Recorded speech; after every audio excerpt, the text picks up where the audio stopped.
Hell if I know. This is the first song, actually, that kicks off the Resurrection of Black album. And this was one of those songs. Now, I know I mentioned on other deconstructions from the Resurrection of Black album. This particular song was not written at the time that the other songs were written. Most of those songs on Resurrection of Black were written back when I was in high school.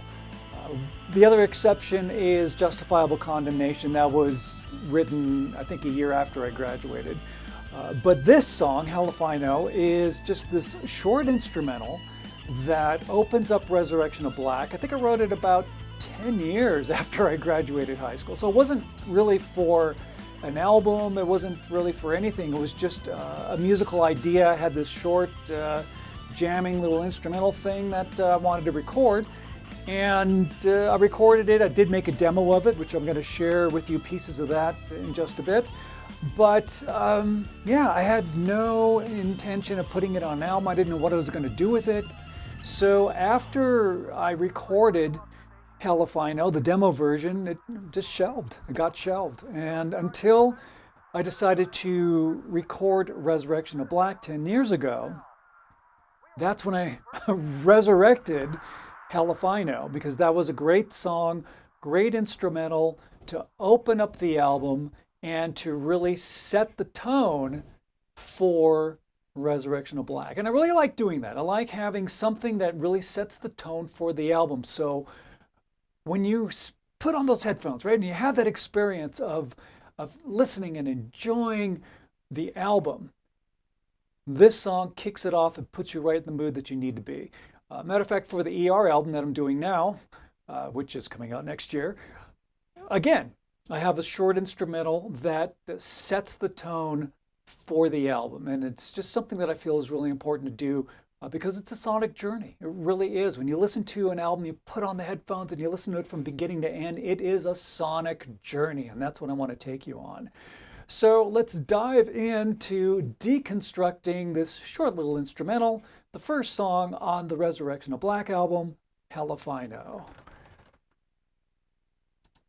All right, so first thing I want to share with you is, what do I want to, oh yeah, so after I recorded Resurrection of Black, I did this big show at Cal State University, Northridge, in one of their big theaters there, and had a great show. This was presenting the Resurrection of Black album, doing it live, and we did it from beginning to end. And then I had a few songs that I had already written for the following album, my second album, which is called 1111, which I featured some of those at the gig as well. But this was a fun gig. I did it for, it was over Veterans Day weekend.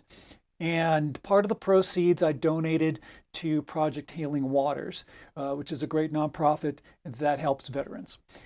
So it was a great concert. I wanted to share with you a picture. This is at sound check. And the reason why I wanted to show you this is that we're doing a sound check of Hell If I Know. And this shot in the background there is all spacey and cool and you know, we had this video. What I did is I created videos to play on the back of the wall of the stage. They had a screen, but the screen was too small. So I said, no, man, we're going to use the entire back wall of the stage as the screen. And I actually put together videos that would be played on the wall behind us when we were performing. It just was really, really cool. Just to give you an example of what it looked like, this is when we were doing one of the other songs, but there you go. There were videos and photos that were appearing on the back wall of the stage. It looked really, really great. Again, fantastic musicians. That's Wally Minko on keyboards. He has been really helpful and instrumental with my work and creating my albums and hooking me up with great musicians. We had a great group of singers, harmony singers, as you can see in the background there on the left side. The drummer was Rayford Griffin, awesome drummer. And we had Shane on bass, Steve on guitar, Man, it was just, it was a really cool gig. And matter of fact, I am going to show you the video. I'd have an official music video for Halifino. And it's a live video, a live performance, I should say, from that concert. And I'll show that to you before we dive into the actual deconstruction. We'll get into that in just a second. But what I also wanted to share with you audio-wise, now I mentioned that I did a demo, and I did one demo. I went over to a friend's house. He had a recording studio. We utilized his drum machine to create the drum tracks that I wanted, and I just went in there and I recorded it. So I'm going to share that with you. This is the original demo that I did. So it's going to sound a little bit different, but you know what? What's funny is that overall, for the most part, it's pretty much the same or very similar to how I recorded it when I actually went in to do it for real for the Resurrection of Black album. But you can hear some of the weird effects on the guitar a little bit more. It's more pronounced here in the demo than it is on the album version. And that's a drum machine in the background. But you know, the drum machine parts are pretty close to what I had Greg Bissonette play.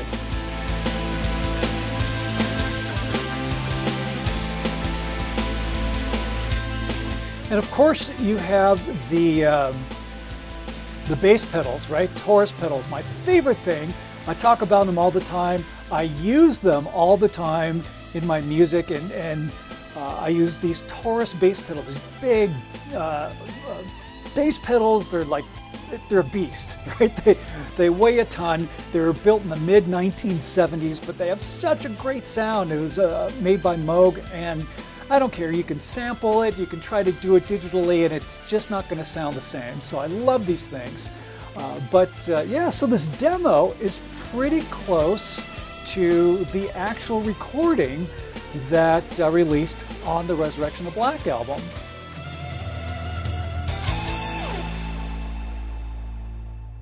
There you go. And that was it, and that was the demo. By the way, I don't think I've ever showed you pictures of the Taurus pedals. These are the Taurus pedals, right? Giant beast, and they do weigh a ton. And I do run the pedals through this Boss CE1 chorus ensemble pedal. This was Boss's first chorus pedal. Both of these are vintage pieces of gear, probably worth some money now, but just a great sound. This was a great combination, really the best combo ever of these Moog Taurus pedals and the Boss CE1 chorus. Really gave it a nice analog beefy sound. One of my favorite instruments that I love using. Just had to share that with you. So before we dive into the actual deconstruction of the song, which I'll be pulling up the original recording session from Resurrection of Black. We'll dive into that in just a second, but I do want to show you the video that we did for Halifino. Now, I took this from the live performance that we did at Cal State University, Northridge, when we did that show, and I just want to share with you, so check this out.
selfishness, with no regard to others, to satisfy their own personal agenda, has led us down the path to hell.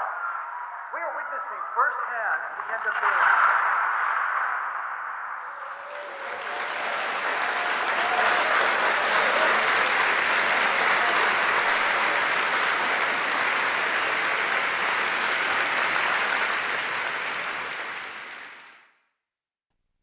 We kicked off the concert with that video, or with that song, and yeah, I thought, it was a cool performance. I thought, okay, I'm gonna just make an official video out of it. But again, all the graphics on the back wall were videos and graphics that I put together, and rented this giant projector to make sure it looked good. And again, I'm a firm believer, and I'm sure you are as well. When you go to a concert, you go to a live show, it's more than just watching the band, man. It's in both, not only an audio experience, but it's a visual experience. And I definitely wanted to have that at this performance. So definitely had that going on. We had, fog machines and lights and videos and all that stuff. So it was cool. It was cool. A lot of fun. All right, so let's get into Deconstructing. Hell if I know. By the way, hell if I know. The title of the song, literally, hell if I know. That's what I said. Hey, what's the name of that song? Hell if I know. Boom. Song title. Done. Right? Sometimes you just don't have to think a lot about it. You just do it. All right, here we go. And let's pull up the Pro Tools session. And so to kick off the song, of course, let's get into it here. Let's see. We're going to just hear it in context.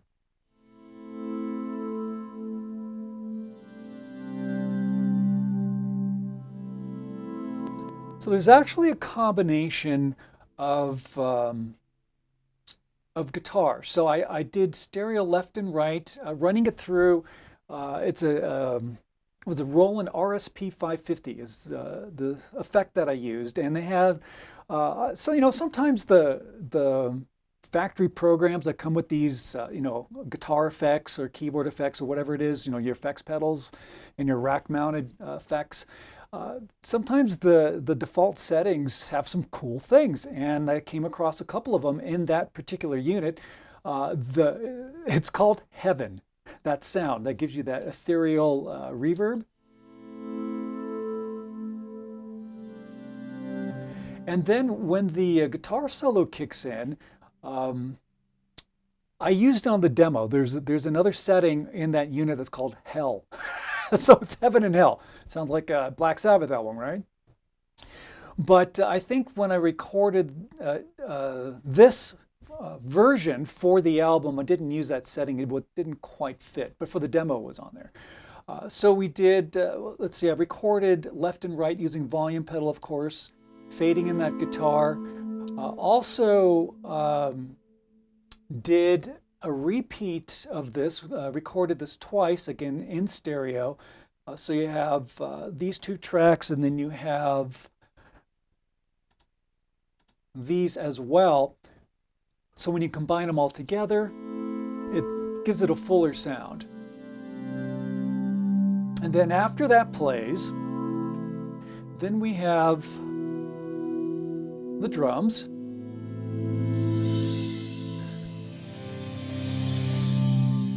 Greg Bissonette, of course, playing drums, his brother Matt on bass. Then we start with the riff, and then my favorite thing. There's those beautiful Taurus pedals. See what I mean? Beefy. And so when I recorded these bass pedals, we recorded it in stereo because that Roland, I should say Boss, same company, CE1 chorus pedal has stereo left and right. So that's what those two left and right tracks are. And then I did a third, just mono track of the Taurus pedals just to give it a little more power, right? Nice and beefy, nice and beefy.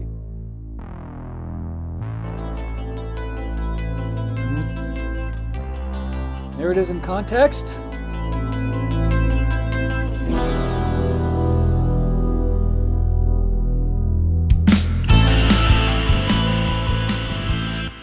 me get into the guitar solo. Now there's also clean guitar that's going on here.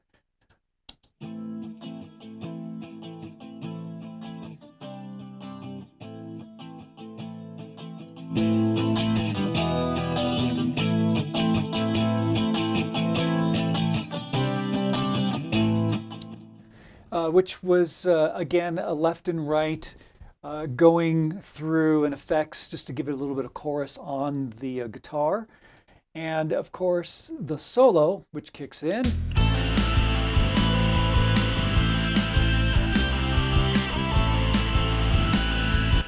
Let's see if I can solo that out. There it is.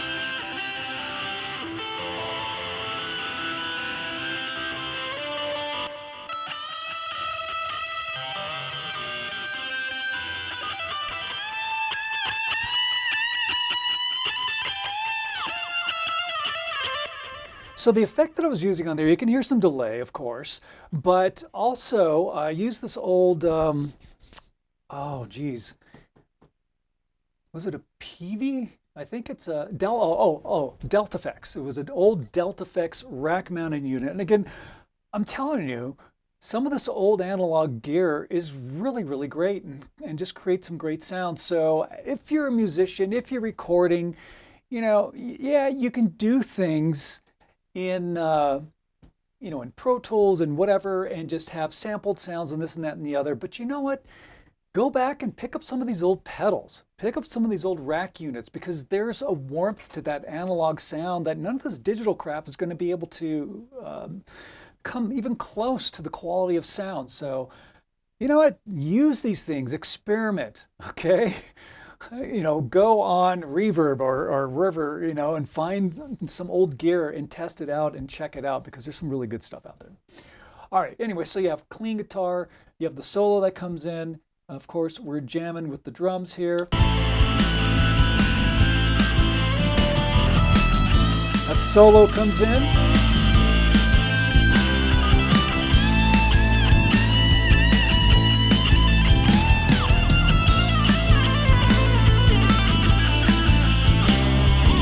The other thing that I wanted to show you is that the Prophet 600 keyboard that I use on a lot of my material, again, I just had a little keyboard thing going on here.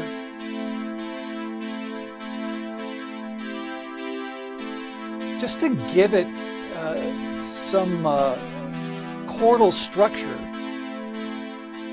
Because you can do the song and it's fine. You got, the bass, what Matt's playing on bass sounds great, and it's following the chords and all that, but it's nice to actually have the full chords in there, and that's what the Prophet's doing. And it's pulled down underneath, but it's there, so you can still hear it. It's in the back, but you can still feel it. It's still there. Like if I mute it,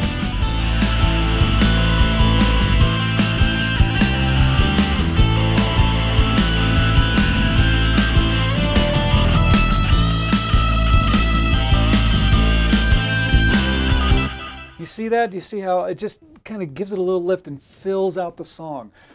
So we had that going on, and this is pretty much the whole structure of Hell If I Know. Because when we get to the end of the song,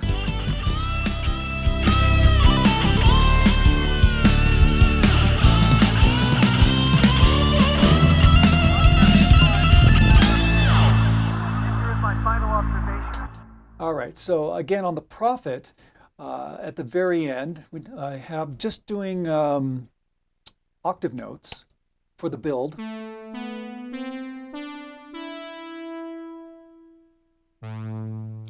Just again for a little bit of support. And you can hear it all in context.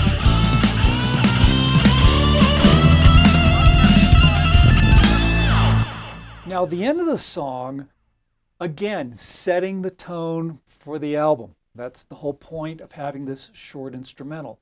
And there's this voiceover that comes in. Let's see here. Let's see if I can solo this correctly. There we go. So this fades in. We are broadcasting live from the center of chaos. And here is my final observation. Human beings create to destroy. Selfishness with no regard to others to satisfy their own personal agenda has led us down the path to hell. We are witnessing firsthand the end of days. So the idea is, as the song ends, it fades into this this radio broadcast. Like, I'm thinking of it like you're listening to it on a small handheld those old transistor radios. Here is my final observation. Human beings create to destroy. Selfishness with no regard.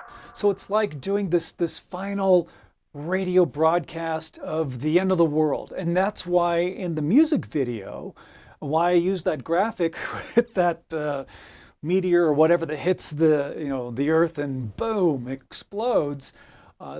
That's the idea, like the destruction of the world. And again, that sets the tone for the album. We are witnessing firsthand the end of days. There's the explosion. Now, something that I want to show you, let me find this here, is this, of course, I EQ'd. I wonder if you can let me pull it over here. Maybe you can see it over here. So what I did was I EQ'd the explosion, so it sounds, again, like you're listening through a little transistor radio. So obviously, I'm going to see if I can solo this out. The explosion sounds like this.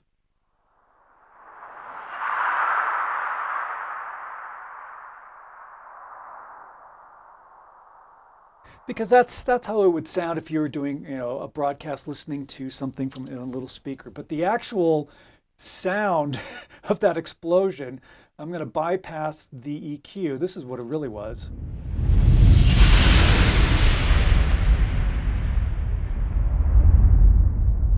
Which is a great sound. It's a great explosion. However, in context of what I was creating sound-wise for this, that wouldn't work. I love the fullness of it, but it doesn't quite. I was going to say register. Maybe that's a good word. It just didn't fit. Okay. And then, of course, there's other effects. That I threw in some other sound effects just to again create the chaos.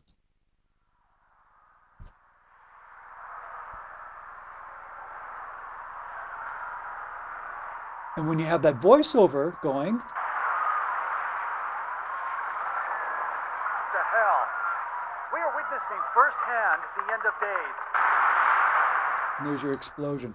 And that's how the song ends, right? Boom, end of the world.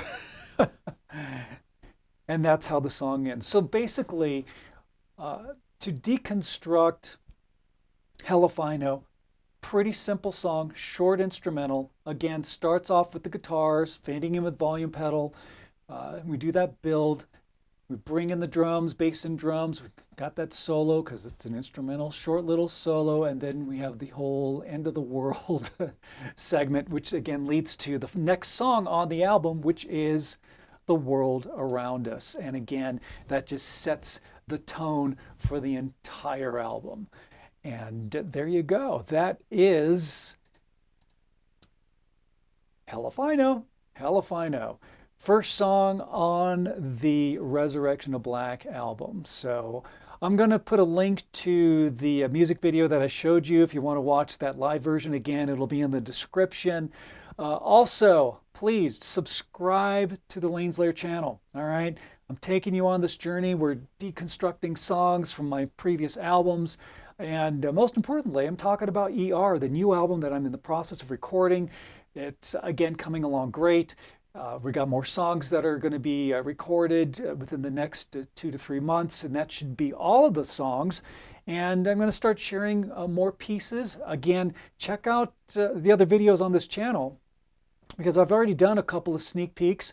Very raw and unfiltered, which is why I do it as raw and unfiltered. And you know what? If I make a mistake, if the vocals are a little off, I don't care, because you know why? It's authentic, and that's what I want to present to you, is authenticity. This is who I am, this is what I do, this is the song, this is what's going to be on the album. When you hear the final version, by the way, it's going to be pretty amazing. That's all I got to say. So again, thank you so much. Hit that subscribe button, hit that notification bell. I don't want to have you miss anything going on here with Lane's Lair. All right, join me on my journey. Okay, love it. I appreciate your support. And with that, again, my final note to you, my final assignment, as always, is when you're out and about in the world, smile at a stranger. All right, give them a compliment, because that small gesture of kindness makes all the difference in the world, and we need to spread more positivity in this world. Okay? Be good humans, my friends.